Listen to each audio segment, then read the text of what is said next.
It's that time again, folks. Lamani here, and I'm bringing you another one of my favorite deep dives. This time, it's going to be a little bit more special to me. Today, we'll be focusing on my main role for New World, healing. Just to preface this, I was never a healer in the past. New World is actually the first game I started healing in, but I absolutely love it. So what I'm going to do is I'm going to give you the build deep dive for the primary and secondary weapons. I'll cover the attributes, gearing, consumables, all that jazz. But after that, I want to get into the actual how-to of healing in New World. I want to provide the tips and tricks, answer some of the FAQs that I'm getting, go over healing settings, cooldown management, everything I know of how I actually play the healer role while in an expedition or PvE style content, so that anyone who is new can get an idea of how they should approach the support role. But I'm also hoping that if any veteran players give this video a view, I can shed a little bit of light on some factors of healing that they were never actually aware of. A lot of these things that I'm going to talk about are things I've talked about in the past. For example, I give you healing staff deep dives pretty often, but things have changed, and I think that the information is valuable to reiterate, but also make sure that I'm keeping you up to date with everything I have learned. I've changed a few things in the builds, gotten some new information with my mega brain, and I want to make sure that I'm setting all of you up for success when following your own builds and making your own decisions. So, welcome to my high tier healing guide, the basic fundamentals of how to heal in New World. Let's get started, friends. All right, folks. So here we are in the mastery calculator like normal. What I'm going to do here is I'm going to go through my regular build, kind of how I would set it up to do PVE and expeditions and that style of content. I'll give you what I think is my personal favorite, my personal best, and it won't necessarily be level focused. All right, let's dig into it. So, Absolved. Light staff, light and heavy attacks no longer take mana. This is by far the absolute most necessary point you have to put in. We go through mana like a fiend. Sure, consumables and everything can manage that, but this just helps so much more. Next point I'd put in, Blissful Touch. I'm going to talk about this in one of my tips, but it's important just to be always clicking as much as you can and getting out as much healing as you can. Light attacks now heal the target for 20% weapon damage. That's really big and can be amplified through something like a consumable such as a honing stone. We'll talk about that later as well. So Blissful Touch, really, really nice. Next point, Mending Touch. Mending Touch is going to synergize really well with Intensify once we get to that point. But Mending Touch, Life Staff, Heavy Attacks now remove 1 debuff when passing through an ally. This is something you can kind of just somewhat passively, inactively do, right? You heavy attack to get Intensify stacks, and sometimes you just happen to get a debuff off. It's really, really nice in the PvE setting. You can take off burns, you can take off bleeds, you can take off poisons, you can take off slows. Pretty much any debuff you see another player have, hit him with a heavy attack and it's gone. All right, the biggest key ability right here, Sacred Ground. Sacred Ground is so strong, creating an area on the ground that lasts 15 seconds and heals for 20% weapon damage every second. It's going to be influenced by modifiers. It is a chunky heal. Now, is it a little tough to make sure people always get in your Sacred Ground? Yes. Is it frustrating and one of the most difficult things when you're healing? Yes. People don't like to stand still. People don't like to stack. People just don't stand in it. But when they do, it's insane how much healing you can put out. As we go into this, stamina and mana regeneration increased by 100%. So that's big if you were to put it on yourself. That mana regen's pretty nice. Stamina regen's even nicer for the tank when they're blocking. Will it give them a ton of stand back? No, not between blocks, but it's sometimes going to make or break things. The real most incredible thing with Sacred Ground is Blessed. 50% increase healing from all healing sources. This is going to snapshot your hot, so it's going to snapshot your heal over time, meaning that your next beacon is going to get 50% increase healing from all sources. And that's something we're going to talk about later is snapshotting as well. Snapshotting is super important when you're a healer. So then all there is really left is to get passives on this side of the tree. So we'll go into Desperate Speed. When you heal an ally less than 50% health, ability cooldowns are reduced by 10%. Can be triggered every 5 seconds, but 5 seconds is a pretty short cooldown to get 10% off of all your cooldowns. For things like Beacon and Sacred Ground, that's a little bit bigger. It's really nice. You'll have all kinds of cooldown stacking, like between this next mastery point, Revitalize, every light hit attack we're doing reduces all cooldowns by 5%. And then on top of that, we are going to get the perk on our life staff that reduces cooldown.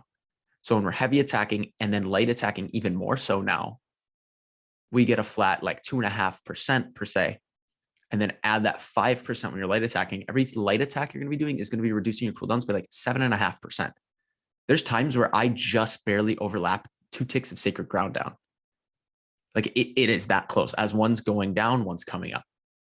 You can really get your cooldowns moving pretty fast here, depending on how much you can get it reduced, depending on what people's health are. So Desperate Speed plays a great role there. Next point, talked about this earlier, Intensify. It is so easy to weave a heavy attack in between your light attacks to maintain 30% increased healing. So you get a 10% increase for 10 seconds, which is a long time, and it's a max of 3 stacks. So what you would do is while you're left clicking, I would open up a pull with as many heavy attacks I could get in before my tank needed heals. Typically you can get 3 and then get a Sacred Ground down or a Beacon down or whatever you want. I'd probably go Sacred Ground, then Beacon, or just manage your cooldowns well and use 1. But 3 heavy attacks, not hard to do. 30% more healing on everything. This is going to be your Sacred Ground, Beacon, Lights of Brace, Orb, Divine, everything. I know I just listed all the abilities. Left clicks too. So on Blissful Touches, also get impacted by Intensify stacks. Great thing to keep in mind. Some people have argued with me in the comments, maybe not necessarily argued, but brought the point. You know, it's a little tough to get the heavy attack in. It really isn't. Especially when you get those 3 stacks off the bat, weaving in 1 heavy attack every 10 seconds is so easy to do to maintain that much healing. You'd be kind of throwing if you didn't take it. And plus, what else is there really of value if we didn't go Intensify? Because our next point is going to go into Sacred Protection. But Enchanted Justice, I know Enchanted Justice is just garbage. It's garbage. I'll acknowledge that. Again, in my war videos, I've taken it. Maybe I'd reconsider, but I think it's got some value in a war setting a little bit, but it needs some rework. And then we don't take Divine Embrace and we don't take Splash of Light in our build. So there isn't really anything else that is of value to get us to the 10 points. Divine Blessing, very, very, very strong. Take that ability. This is all we need in the healing side of the tree. Now I will go back once I've gone through my build and talk about some other options that we could take. So Protector side, Bend Light. This is just broken. Bend Light is so strong. How hard is it to hit a dodge? Whether you're in light, medium, or heavy, it is so easy to dodge cancel it, and then get your heals out for 5 seconds. That's a pretty long time too. A 20% healing effectiveness increase on all of your abilities is absolutely insane. Take that. If you don't take it, I don't know what you're doing. And we're not going to take Orb in this setting because Orb is just not on pace for what kind of content comes in the end game. Orb does not heal enough. It's great. I like it for wars and really healing big groups, but Orb just falls so short. And I know Orb is something that we have talked about in comments as well. And I've had great discussion with people. The heal itself is only 10% of your weapon damage. Sure, with modifiers, it can go up a little bit, but it's so lackluster. And then people will argue, okay, what about the heal over time on it? 7.5% weapon damage every second for 10. So you're telling me I'm going to heal them for 75% of my total weapon damage over a 10-second period? Just not worth. Yeah, you'll get the healing effectiveness, but there's so many better options between healing over time. We get it on Beacon and we get it on Sacred Ground. Orb just falls so short comparatively. It's just not worth it. It's not on par for endgame. I'm an OOP advocate in wars, not in PVE, folks. All right, my next point, Beacon. Beacon's so strong. We're going to take the 2 points into Beacon. I'll talk about those. So somebody had mentioned in the comments, there's a Beacon bug. You know, they touch it. I have the haste buff on there and they still have it even when they run out of it. Beacon is supposed to function that way. So in general, Beacon's going to do some weapon damage, try to get some heal damage out of it. But then it's also going to give you 20% weapon damage healing over a 10-second duration. That 10-second duration is going to be enhanced by this Radiance's Blessing, lasts 5% longer. And we're also going to get Beacon's area of effect is now 50% larger. I'm going to show you why this is really key in some of the tips and some of the actual how-to basics of healing. Beacon covers a very large ground. What people don't always know about Beacon is that you don't have to stay in Beacon. It is not really that beneficial to stay in Beacon. So place your Beacon in the middle between your melee and your ranged. Tell everybody, use your voice. You know, you were given a voice for a reason, use it. And tell everybody to just dip their toes in it. What's going to happen then? Baseline, they're going to get a 15-second heal over time. That's going to just keep them up, keep them sustained, and keep them going. So just to reiterate, Beacon, you do not have to stay in Beacon. Touch Beacon, dip out of Beacon. Getting healed over time for 15 seconds helps you a ton as a healer, especially if people are just running around all willy-nilly, doing their own thing. It's frustrating sometimes. So Beacon mitigates some of that by making sure that all the psychopaths in your group can run around and take whatever damage they want. All right, where do we go next? Ability-wise, Light's Embrace. Folks, this is so strong. Do I like the targeted healing system? Not really. I'm getting used to it. It's kind of annoying, but Light's Embrace is just so strong. And if you don't take it, it's going to be extremely difficult to heal an endgame. Okay. So before we get into the Light's Embrace discussion, I'm just going to say this. Take Light's Embrace.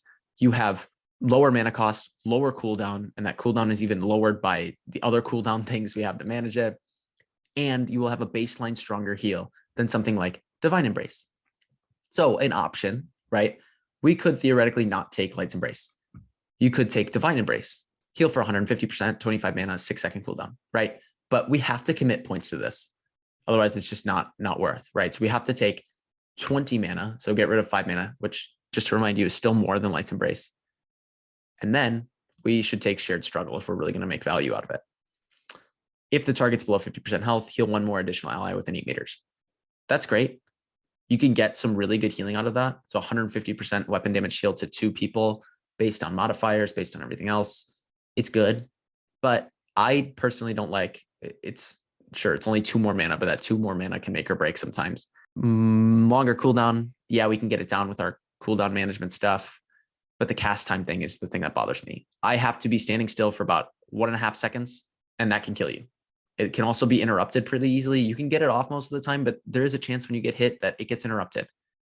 So I think spending 3 points to get the value of 150% weapon damage heal, and that's its ceiling.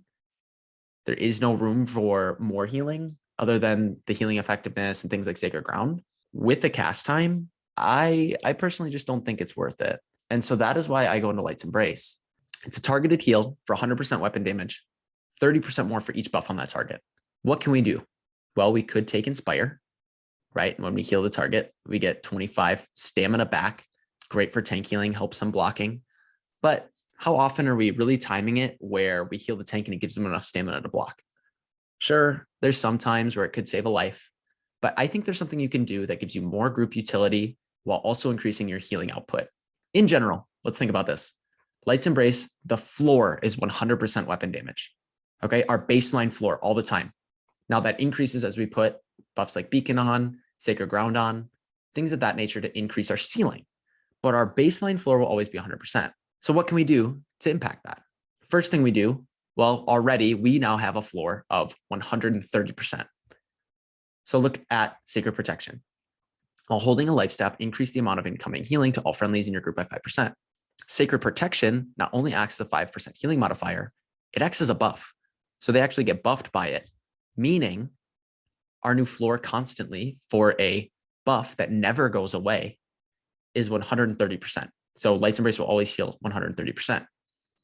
Some of you might be like, all right, but I can take Divine Embrace and always heal for 150%. Well, let me share some knowledge with you with this big gig of healing brain I have. All right, take Spirits United. This also acts as a permanent buff, and it's going to increase mana regeneration for your group members by 3%. Also you. 3% mana regen, isn't that great? Sure, it might give you a couple mana back while you're healing, help some of your damage dealers. But the real reason we take it is to now increase our Light's Embrace floor to 160%, meaning every single Light's Embrace that we put out will always be 160% of our weapon damage, not the 150, meaning that those points we spent, we'd have to spend 2 into Divine Embrace to really make it worth. We already take Sacred Protection. We put 1 extra in, take Light's Embrace, and we have a better Divine Embrace. Sure, I can't heal 2 targets with it, but not often does that really proc, and they have to be pretty close for it to proc. It just makes Light's Embrace the better baseline heal. Shorter cooldown, heals for more mana, and then an even higher ceiling as we start to apply Beacon, we start to apply Sacred Ground. It's insane how much this 1 4-second, almost instant heal can do. Take Light's Embrace, please, if you're a dedicated healer. All right, we still have 2 more points. Where do these go? Protector Strength. If you have a buff, heal for 10% more. Well, luckily, we always have a buff. So it's just a flat 10% healing increase. Where do I put my last point? I think Protector's Touch. I think there's more value in Protector's Touch than Glowing Focus in PVE because I am constantly light and heavy attacking, meaning I basically have a constant 15% damage reduction for 3 seconds. I think Protector's Touch, because there's so much damage going out in endgame, is just the better overall option in comparison to Glowing Focus. I love Glowing Focus. I think it's really important when you go a heal over time style build. So if I were to take Orb of Protection instead of Light's Embrace, I would go Glowing Focus. I think it's really important to get that extra duration. So what are some other things we can do? We could maybe swap out like something like one of these abilities. I would never swap out Sacred Ground. And I can't really say I'd swap out Beacon or Light's Embrace. I think it's too hard in the PvE setting to really swap them out. You could swap out Light's Embrace for Divine Embrace, and we talked about that. I think you could also try to play an Orb of Protection build, but then you have to dedicate at least 1 point. And that's just a point we can't afford. Could you get rid of Beacon? Sure, it's a 35-second cooldown. It's pretty long. Lasts 15, though. Lasts even more after we put in our focus duration. And it heals so many people so easily. So is there value in getting Orb instead of Beacon? I don't think so. Is there more value getting Splash of Light? I just think we get way more group healing, group heals over time, AoE healing in general from going something like Sacred Ground, taking Beacon, and taking Light's Embrace for those oh crap moments where our tank's going down, we're going down, somebody's going down. You hit them with it, and then you shoot like an auto attack or two, and it's basically back up, right? You always have it. So even if you poorly manage your cooldowns, you will still generally always have that Light's Embrace to back you up with that low of a cooldown. It's not only great for high-end players, it's great for players just learning because it gives you a lot more wiggle room as far as when you make a mistake using a certain cooldown, or maybe you miss your Beacon shot. Maybe you put Sacred Ground in a bad spot. Maybe people aren't using it. Something like Light's Embrace, while yes, it would be harder to AoE heal with it, you have a lot more wiggle room. It's your safety net. So you can heal your tank. Somebody else gets clocked by something. Light's Embrace is probably back up by the time that happens. Hit them with that. Light's Embrace is just your safety net. It's too strong not to take. So folks, hope that was enough to explain to you why I'm taking certain things, what else you could do.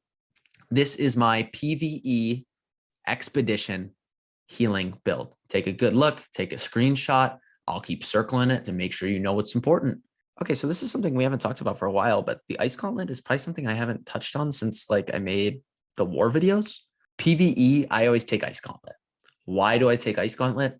I think the AoE capability it gives you just is bonkers, and it's so much passive damage that it's like, why wouldn't you take it? I think that Entomb is one of the strongest abilities ever in the game. The ability to regen health and mana while also being in an ice block is so strong. And fun fact, breaking out of it and using the left mouse button does insane AoE damage. You can see that in my weapon mastery farming video. You can do some real nutty damage by breaking out of an Entomb and an AoE. So not only is its defensive capability great, it has great AoE capability.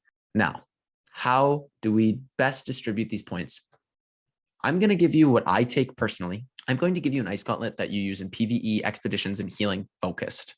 I'm going to give you an Ice Gauntlet that you could use out in the open world, similar to my Great X build, and I think that's a video I'll put out too. And then I'm just going to talk about all the points, what I think of them, and how they really flow into the gameplay style of a healer. I'm going to break this down in a way that really shows you what is necessary when you're healing, and then you can honestly take whatever other points you want. Ice Gauntlet isn't as strict as the Life Staff. There's just 2 abilities I would say you absolutely need. So for me, I think when you're in the healer role, I'm going to start in the builder tree. Blocking stamina. I'm making a meme tank Ice Gauntlet build. Okay, it's going to be one of my wacky Wednesdays, I promise. And I think this mastery point is insanely strong if you block. But when are we blocking? I don't block. I have a staff, dude. I'm going to dash around. I'm going to heal myself. Anyway, so I put this first point into increased speed by 10% in a frosted area. Is that a lot of value? No, but I just don't block.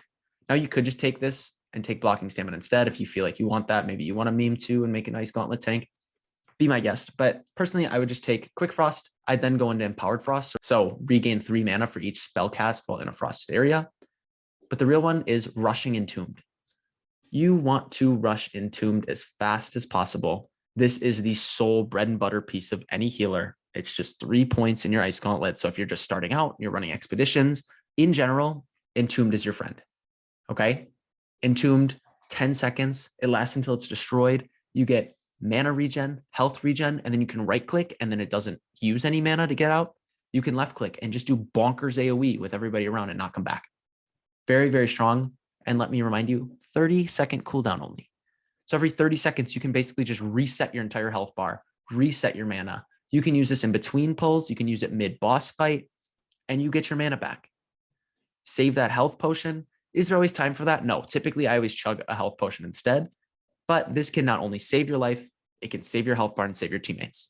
Important to take Entombed. You could just theoretically go down and take these if you want them. Totally up to you. I think increasing defense by 25% for 3 seconds after breaking out isn't super strong. It's only 3 seconds. And after you break out, typically I break out when, everything's dead or when nothing else is around me. So I don't really think there's a ton of value in that.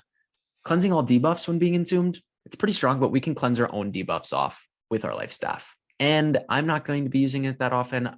Sure, in an oh crap case, you could get your ice block out, your entombed out, and cleanse yourself, keep yourself alive. There's a lot of utility with that. So maybe consider taking it. But I think we could better save these 2 points, to be honest with you. So next, I'm going to dive into some more offensive capabilities that give you passive damage while you're healing. Okay. The absolute necessary ability of my 2 necessary ones is Ice Storm. So what would we have to do? We'd have to take Critical Rejuvenation or take Cold Breach. I'm not going to be light or heavy attacking much when I'm in an expedition or in straight PVE. My Ice Gauntlet typically acts as a stat stick. So keep that in mind. So I don't typically take this. I would take it in my out in the world open build. I'm just going to take Recover 15 mana after triggering a critical hit on a target. I think that's really strong if we get our Ice Gauntlet out and stuff starts critting. But Ice Storm, so strong. Ranged attack that deals 17% weapon damage every 0.25 seconds and slows enemies within a 5-meter radius, slowing them, big range, 5-second duration. That's incredible. Gives you a lot of utility, some free damage, slows things so your tank can kite, slows things so you can kite. Only 25 mana, 20-second cooldown. The most value comes out of it as we put in more points. So this first one, incoming damage is increased by 10% for 3 seconds if enemies in the Ice Storm are below 50% health. Acts as a pseudo execute, great to have when you're helping bring down random trash packs. Ice Storm mana is decreased by 80% when at full mana. So if at the start of a fight, you want to put down Ice Storm, that's what I suggest. You run up to the fight when it's a set of trash, put down your Ice Storm so it barely costs anything, then switch over to your life staff. But the absolute key point in this is this one. Increase damage by 10% for each enemy in the Ice Storm. I was running my weapon mastery leveling thing, that whole video, with straight strength con, and I was hitting targets for like 83 a tick, and that was with 0 int. So imagine if you had some int and you stack up a couple targets. Typically trash packs are like 4, 5, 6 mobs, depending on how big you're pulling.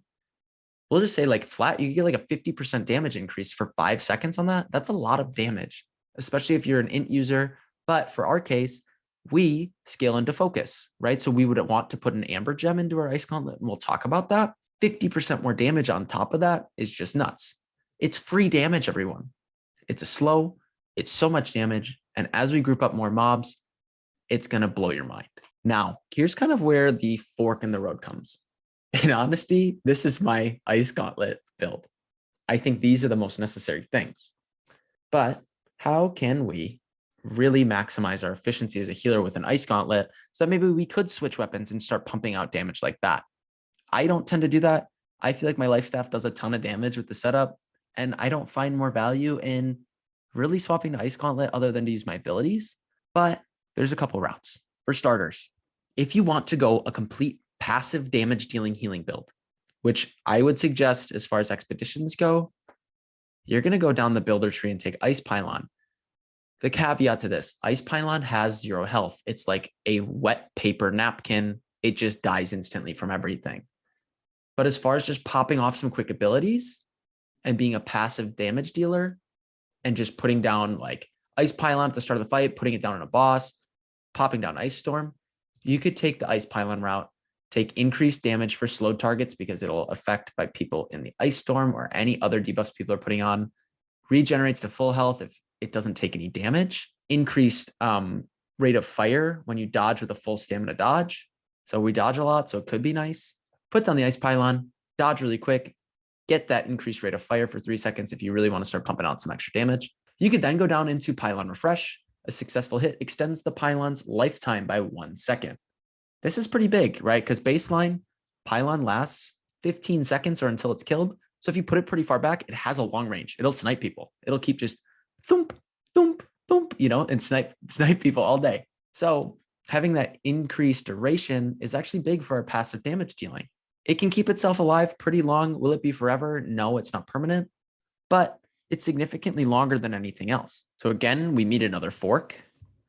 All right. We could put more points into this and get Ultimate Frost, which is going to double Ice Pylon's health and extends its frost radius. It's okay, but I think we get way more group utility out of going into the Ice Tempest side. We could put more points into something like Entombed, but again, I think those points aren't necessary. I think there's other things you can do, but as far as Ice Pylon goes, going down to here and making sure you have proper placement where you put it far back, I think is really key. I just don't think even with the double health, it really stays alive. If it gets hit by anything in game, it's toast. It's just, it has 0 health at all, folks. It's kind of pitiful, I'm not gonna lie.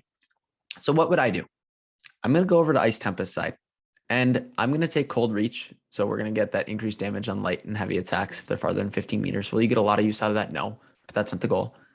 Increase critical damage of ice spells by 15% when at full stamina. Great, right? When we first put out our Ice Storm, that'll help with some crit there. Hitting 3 consecutive light attacks, grant mana back. Sure, if you want to swap your Ice Gauntlet and start hitting with that, great. Good talent there, good mastery point. Critical Frost we'd then have to take as well. Increase critical chance of hitting an enemy in a frosted area or with Frostbite. That will apply to Ice Storm. And now we want this Ultimate Chill. So we have to put one more point in. There aren't any options. I think Heavy Freeze is kind of whatever, because I'm not really going to heavy attack anybody and try to freeze them. But you have to take it so that we can get to Ultimate Chill. Ice abilities, chill targets, increasing ice damage by 35%. I think there's more value in Ultimate Chill because when we put down something like an Ice Storm, we can then hit them with Ice Pylon and get 35% increased damage.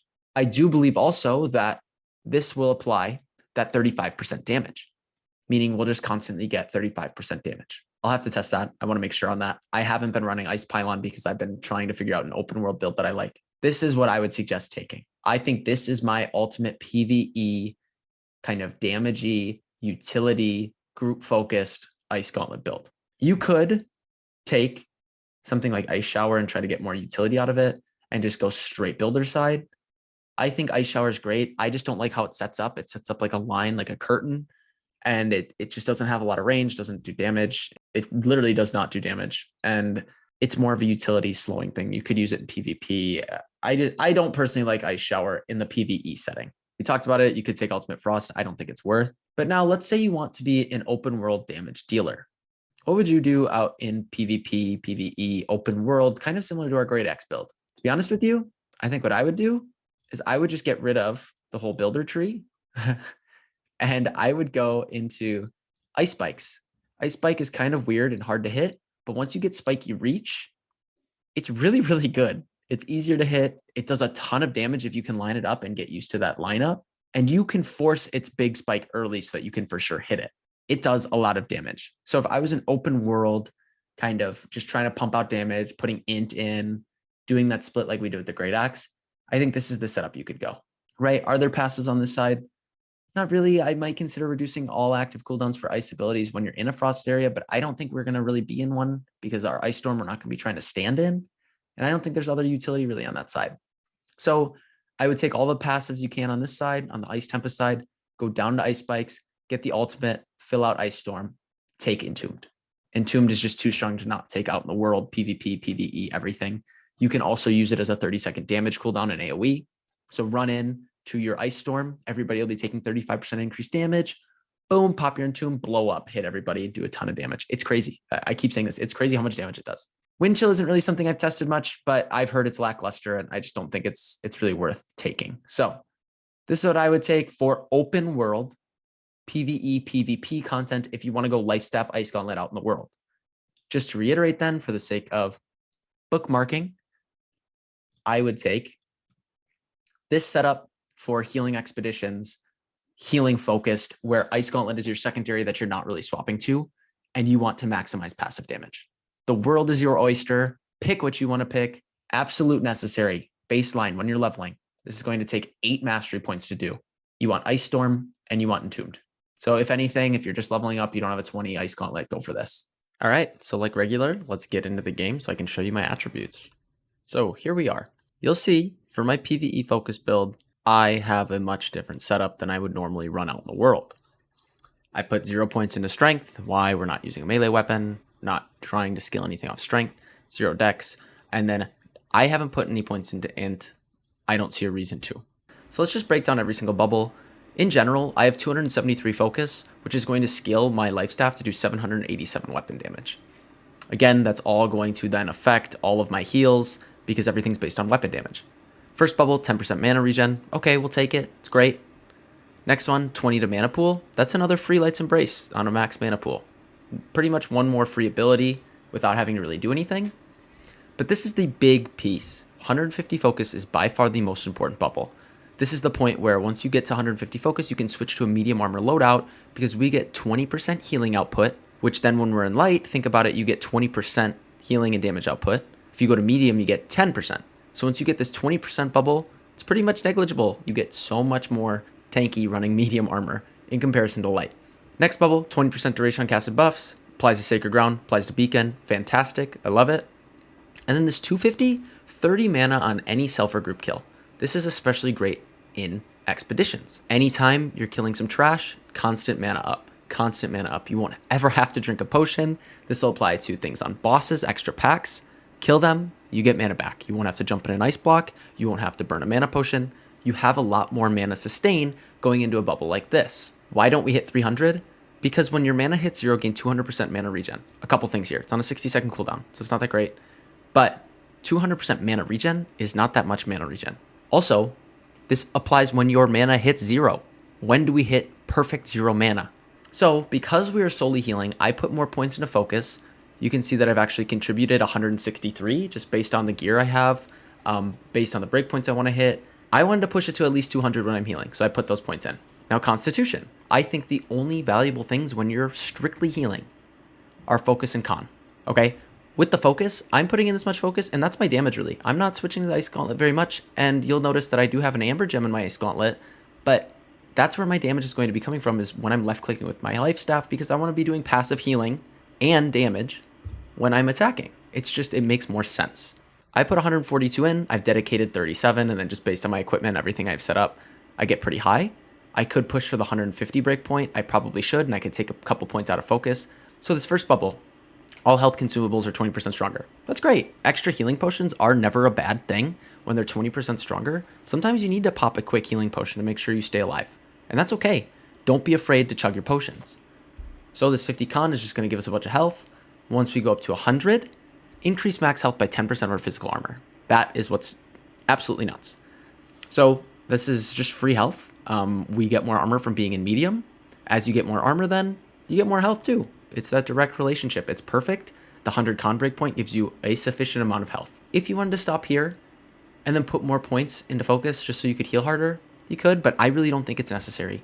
You heal for insane amounts at this point. Like I was having my heals over time, like Beacon and Sacred Ground, healing for almost 1,000 a tick. That's bonkers.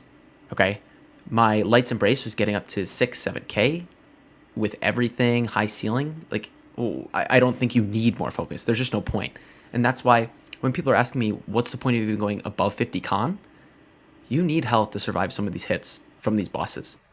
Even with this stuff, I sometimes get hit below half health, 25% health, almost one shot by some of the mechanics that are happening. So it never hurts to have more health when you're a healer. And especially too, because we're not playing in heavy, we're playing in medium, the extra health just continues to help. If we push forward, we could get this -10 to crit damage taken. Fun fact, this is bugged and actually applies to more damage than just critical hits. It applies to all damage. Honestly, just consume a food that would give me the rest of my constitution, and I should be good to go. So you could leave this and just cap it off with food when you run your dungeon. So TLDR, focus 250, con 100. I would suggest probably 250 focus, 150 constitution. All right, so let's get into gearing here. First thing you'll notice is that I'm in a medium loadout. Why? Why am I not in a heavy loadout? I want these builds to have longevity, and I want to produce content that is good for the future and not based upon miscalculations and bugs. Right now, the medium loadout, it gives you a 10% bonus damage and healing buff, but it's not necessarily calculated correctly to the point where it's going to be a flat 10% once you have focus, once you have additional things applied. It's still an output. It's been debunked that you do still get extra bonus damage and healing, so that's good. It also gives you more armor than if you were in light, and the quick hop is super nice for avoiding stuff. I prefer it over the little dinky sidestep that you get in heavy armor. Yes, heavy armor will keep you alive. Heavy armor is very, very strong. You can go heavy if you'd like. I play max medium loadout. So, first thing, do as I say, not as I do. You can tell I'm not at a max medium right now. That's because my chest piece is a medium. I've been using this because it's the stats. I can't find anything with heavy with con focus right now for some reason. This is what I would be using. Theoretically, I'd be at 22.9, 23 is the breakpoint. So we put this on, going through. To maximize it, you're going to want heavy helmet. Mine has con focus. You'd want heavy chest. I think this is heavy. Con focus. Medium gloves, minor focus con. Light pants, minor con focus. And then medium boots, minor also con focus. Right now, I'm not focused on itemization. I should be.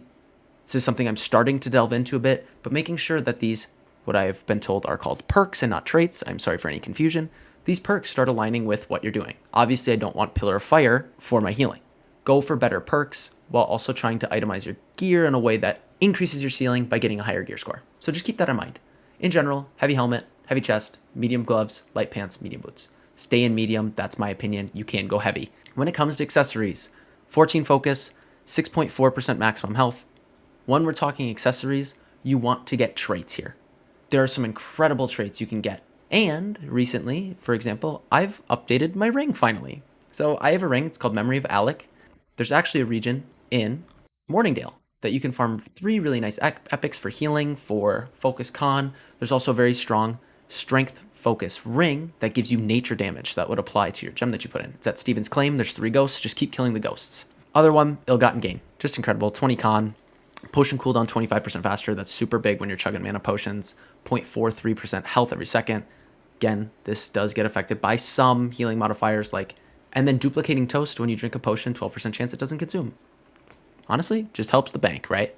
Next important thing is weapons. First, let's talk about the life staff. I have finally farmed my 50k faction tokens because I had time, and I got the Covenant one. This gives you 25 focus. It has a gem slot in it, which we put the rally gem in to get the 15% damage and outgoing healing when at full health. A 25% blessed bonus. You are throwing if you don't at least have blessed. And let me tell you, refreshing move is incredible. Light and heavy attacks reduce your active weapon cooldowns by 2.5%. Keep that in mind with life staffs. The best spot I have found to farm up faction tokens to get this one, and in all honesty, your faction staff is going to be your best bet until you get just god tier rolls from later in the game. But the best spot, I would say, is Shattered Mountains. You just pick up all the PvP quests in Mountain Home. All of them will be right in this area. You'll have to kill like 3 buffalo here. You'll have to pick up a little briefcase thing here. You'll have to hold a minute and a half here and then plant that briefcase there or there, somewhere like that. Do all 3 of those. They're super tight, super close. You can't teleport when you're doing PvP faction missions. Run back to Mountain Home. Rinse, repeat. Just keep going. Ice Gauntlet. Why do I have a second Ice Gauntlet in here? Well, one's for damage. One I simply use for PvE and expeditions. When you have your Ice Gauntlet for this style of content, it acts as a stat stick, okay? You're not really going to use it. I do have an Amber Gem in there, so I can get way more damage out of it, but the main purpose is to give you some extra focus and constitution that another weapon wouldn't give you, while also giving you the utility of your Ice Gauntlet. All right, so let's just talk about gems really fast, because I touch on it on my other videos. If you want super deep gem discussion, go to my other videos. In armor, I put in onyxes. I just think, if anything, you're probably going to take more physical damage than magical damage, but you could take the hybrid gem that gives you both physical and magical reduction. We do get a lot of fortify from our light and heavy attacks. We have a lot of ways to reduce damage, and we just heal up right away. I think your best bet is physical, and then you can flex some of this gear into PvP as well, because you'll be taking more physical damage there. In general, I go for onyxes. Sometimes with the jewelry, you can't really flip the gem that's in there. It's bound. You can't help it, and that's okay. Life staff, diamond. I have a tier 5 diamond in here. Why not just get the extra 15% damage and outgoing healing when you're at full health? I reiterate this. You dictate whether or not you're at full health. So it's just another free modifier for all of your heals that you're putting out constantly. Ice Gauntlet, Amber Gem, right? 50% of our damage is now converted into nature and scales off focus. We're putting in so much focus with this build. And just to help with that passive damage, if we have, you know, our Ice Pylon, our Ice Storm, all of that stuff, even breaking out of the Entombed, something I'd like to touch on with the Focus Gem. Yes, Tier 2 focus gem is technically like on par with 5. So if you want to save money, just go for the tier 2. It's not that much money difference. But that's a bug, right? It's not supposed to be like that. Tier 5 gem, I do believe, after looking at it, it does still technically give you more damage. It's just barely. It's like 2 DPS, so it's not worth the gold to damage ratio. Next thing I think is super important to talk about is consumables. So you'll see I have potions set up on this bar. What I use for my consumables, always, I go through mana potions like a fiend, so infused mana potions. Doesn't hurt to have health potions. You can pop those when you just don't have time to get a heal off on the run. I have regeneration potions because they'll give me some mana back too, and I can use them on a separate cooldown in comparison to mana potions. And then focus potions can be used to just increase your mana regen rate. So you could pop it at like the start of the fight. You could pop it when you're starting to go maybe when you're half mana, so that you get that increased regen, and then standing in something like a sacred ground would even give you more regen. My hidden key tip for consumables: use honing stones. Honing stones are something you make in weaponsmithing. Don't read the tooltip. It's not a 300% weapon damage increase for 0.05 minutes. It's like a 5% increase for 15. You throw it on, that does more life staff damage.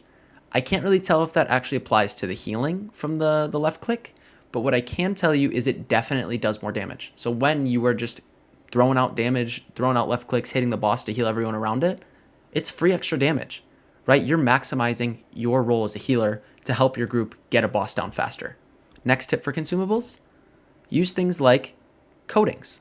Strong Angry Earth coating. Depending on what dungeon you're in and what mobs you're killing, it's a free 11% damage against that enemy type for 10 minutes.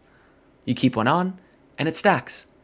Free 11% damage with just the strong ones, and you can make way better ones. It's the same lines as a honing stone. Without doing anything, people, it's just you're clicking an extra button to eat something. That's it. On the topic of eating, food is super important. Right now, my bags, I'm just running around with these satisfying, energizing meals. I could make tier 5s. I'm just going through these really fast. You could, one, run an energizing meal, like a top tier one that gives you increased mana regen rate for 35 minutes or longer. But something else you can do is use an attribute food. So I have a couple different ones. You could increase your focus by 10 for 25 minutes. You could also do a hybrid. You could increase focus by 6 and con by 4 for 25 minutes. Or you can make a straight con one. Whatever bubbles you need to finish off, go for attribute food. All right, let's start up this FAQ section. First thing, what are my healing settings? Go into gameplay. Also about gameplay, you can do the show extra ability cooldowns. Always have that on, super nice. But for healing settings, targeted healing on, freeform camera on, and make sure you have group mode on. Those are the most important ones. Specifically freeform camera so that you aren't just whipping around like you're on a tilt-a-whirl and throwing up when you're trying to heal people. What is FAQ number 2? How do I heal myself instantly like this? Right, I can do that with my Let's Embrace. I can do it with my Sacred Ground. How do you do that? Well, if we go into settings and we go into key bindings, there is a bind for target self. It's default bound to control. I bind on a mouse button. You can pop your heal like this and then hit your key bind to heal yourself, but that takes more time. So if you were to hold said key bind first, then hit an ability like Q, boom, look at that. So much speedier when you're trying to help yourself. You could theoretically run into your group, drop your Sacred Ground that way, do whatever you need to do. It is just so much better for healing yourself. You can't use it on Beacon though. FAQ number 3, when it says it does something for allies or friendlies, does that also apply to you? Case in point, if we go into our weapon masteries for life staff, for example, Beacon says it heals all nearby allies. Or if we look at something like Sacred Protection, it says healing to all friendlies in your group. Okay, well, Beacon can confirm it is healing me. Okay, we get the hot. And then for something like Sacred Protection, you can see all 3 of these buffs I have right above my health bar. The middle one, now the second one, is Sacred Protection. That's the one that's increasing my healing. So yes, they do apply to you as well. Okay, so I wanted to finish out this audio-visual compendium of healer information with my tips for effective healing to get you started in New World. So in the background, you're going to see a run of Dynasty Shipyard with my healer POV as I'm giving these tips. And just so you know, I'll have a Dynasty guide pretty soon here. All right, the first tip, the golden rule of being a healer is you are a support. You are not a damage. So many times I see people just trying to pump out as much damage as they possibly can and not looking at health bars. Maximize your damage efficiency, yes, by using things like honing stones and coatings. And left click at the boss. I'm going to refer to this rule, ABC. Always be clicking, my friend. Left click as much as you possibly can to get as many heals out as you possibly can. But what that means, you are a support. Heal your team. Do not focus on getting the boss even when they're low health. Honestly, my tip to you, look at your feet and look at your top left to see the health bars. You don't really need to look at the boss other than to keep your cursor on to shoot them. My second tip is one that kind of meshes two together. So how do you keep people inside your sacred ground? How do you get people to touch your beacon? You know what? In this universe, you were given a beautiful voice. Use that voice to talk to your team. Tell them, hey, stand in my sacred ground. Hey, stack on top of me. Try to minimize the amount of time that people are spread out. Have your range stack on you. Have your melee stack together, not on the tank, obviously. And make sure you get an efficient sacred ground. You have this thing called a voice. Use it. That's how you keep people inside of heals, and that's how you tell them what to do. As a healer, you can do a very great job of leading your group, and sometimes you just need somebody to coordinate and not be afraid to talk. Tip number 3 is an interesting concept. It's called snapshotting. So be sure to snapshot your heals. What is snapshotting? Snapshotting is using some kind of buff window, for instance, the 50% increase on sacred ground, to apply on something that does like overtime healing or overtime damage too. It's the same concept, in order to get the strongest heal over time possible. So if I was to shoot somebody with a beacon where I don't have any buffs, it's going to do significantly less. And then if I was to put on those buffs afterwards, like dash around and do stuff, it's not going to retroactively affect my heal over time I put out. Same thing with Sacred Ground. You can't put it down and then get your healing buffs out. Things snapshot, right? So get your dash in, get your 3 heavy attacks in, put your Sacred Ground down so it has the most possible. And then once you have the highest effectiveness, put down your beacon to give the greatest heal over time to everybody that's in that Sacred Ground. Snapshotting's key as a healer. And my final tip to you friends is just breathe. There's a lot going on in the game. There's a lot of damage being taken. There's a lot of damage to be done. If you start stressing out and panic mashing buttons, you won't effectively use your cooldowns when you should. Space out when you use a Sacred Ground. Don't always stack it with a beacon. Maybe you should if there's a lot of damage going out, or if you need to preemptively set up your team, put your beacon down in the right spot so that everybody can walk through it. Just take a breath. Think about the things you're doing before you do them. Don't just willy-nilly hit buttons. Healing is not so much button pressing as opposed to thinking. There's a lot of thought that goes into, should I be using this heal or should I be using that heal? So just use your noggin. All right, folks? So originally I wanted to keep this video pretty short, but the more I thought about it, this is the deep dive on one of my primary aspects of gameplay. And I think that healing is a really interesting mechanic in the game that people might need a lot of help with, especially given that the systems that are in place and the way targeted healing works aren't really conducive to a beginner style of gameplay. So I wanted to give everything I could possibly think of in this video. So I apologize for the length. This will be over a 40-minute video, but I think that's okay. I hope that I got all the points across that I possibly can. I think I covered everything healing related. I'll have more healing guides in the future for more endgame style content and how to maximize healing efficiency. But this is one of my bread and butter builds that I always want to go back to so that we can improve our skills in the endgame. I think it's necessary to lay this foundation for everyone so that we can all be better in the future. So in those comments, let me know what I missed. Let me know what you think. Talk to me. I'll talk back to you. Take me some time sometimes, but I'll get through all those comments and you'll see me say something. I really hope this helped some of you. Again, I want to thank you all for all the support that you've given me. And I apologize, but I'm just going to say I do have a Patreon. If you want to keep supporting me, I appreciate that so much. Thank you to my 8 patrons: Jacob, Adrian, Thuggius, Shane, Gill, Shmeezy, Anna Reno, and Ethan. Thank you so much for all of your support. Let me know what you want to see next. Let me know what I can do for you. I'll see you in the comments. As always, thank you for watching. Thank you for listening. And thank you for being you.